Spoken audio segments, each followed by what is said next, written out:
समय एक गांव में गौतम बुद्ध आकर शरण लिए हुए थे।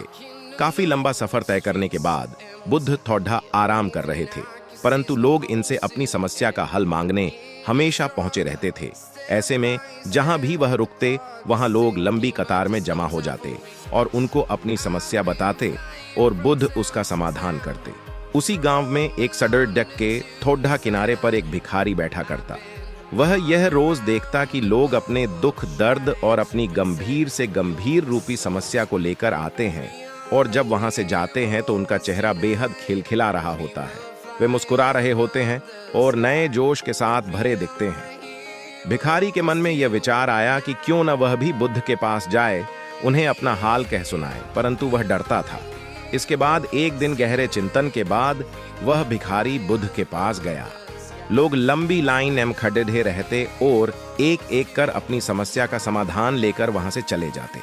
ऐसे में गौतम बुद्ध के चेहरे पर सदा मुस्कान रहती और वे हमेशा इसी तरह समस्या का हल बताते। भिखारी भी जब उनके पास पहुंचा तो उन्हें प्रणाम करता हुआ बोला, हे भगवान, इस जगह पर सारे लोग खुश व समृद्ध हैं, पर मैंने तो ऐसा कुछ नहीं करा जिससे मेरे को जीवन का दुख झेलना पड़ रहा है। फिर मैं इतना गरीब और निर्धन व्यक्ति क्यों हूं? इस पर बुद्ध बोले, तुम गरीब और निर्धन इसलिए हो क्योंकि तुमने आज तक सिर्फ मांगा है, किसी को कुछ दिया नहीं है। तो वहां खड़े लोग सब हैरान रह गए और सबके मन में यह सवाल उठने लगा कि यह गरीब किसी को क्या दे सकता है।